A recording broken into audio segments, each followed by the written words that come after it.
পৃথিবীর শ্রেষ্ঠ স্থান, শ্রেষ্ঠ ঘর। এই ঘরটা যতই দেখি ততই ভালো লাগে, যেন মন ভরে না। এটা হচ্ছে পবিত্র কাবা শরীফ।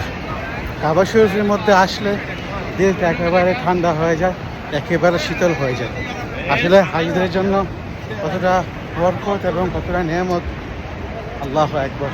লক্ষ লক্ষ হাজি যারা উমরা করতে আসছে, মাশাআল্লাহ, দেখতে পাচ্ছেন সুন্দর দৃশ্য, সুন্দর পরিবেশ, সুন্দর দৃশ্য। চারিদিকে ঠান্ডা হাওয়া বাতাস বইছে। এখন সময় হয়ে গেছে আসরের, একটু পরেই আসরের নামাজ হবে, আসরের আজান দেবে পবিত্র কাবা ঘরের মধ্যে। একটু দৃশ্যটা দেখেন, কত মানুষ। আল্লাহ পাক রব্বুল আলামিন সকলকে কবুল করে নেক।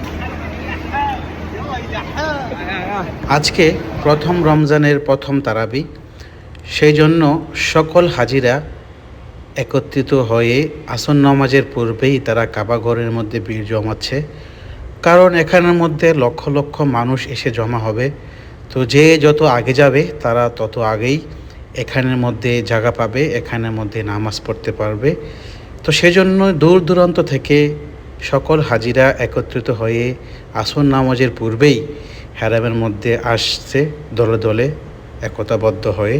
এই দৃশ্যগুলা কতটা ভালো লাগে এটা যারা আছে এখানে তারা বলতে পারবে। এবং বাহিরের মানুষ যারা এই ভিডিওটা দেখবেন সর্বোচ্চ শেয়ার করবেন, এবং আল্লাহ পাক রব্বুল আলামিন যেন সকলকেই এই কাবা ঘরের মধ্যে আসার তৌফিক দান করে, সকলকে যেন এই আল্লাহ পাক রব্বুল আলামিনের কাবা ঘরে এসে হজ এবং ওমরা করার তৌফিক দান করে। সকলেই ভিডিওটা সর্বোচ্চ শেয়ার করবেন, পৃথিবীর সকল মানুষের কাছে যেন এই ভিডিওটা পৌঁছে যায়, সকলে যেন দেখতে পারে আজকে রমজান উপলক্ষে কত মানুষ হচ্ছে আল্লাহ আকবার কাবা শরীফের মধ্যে।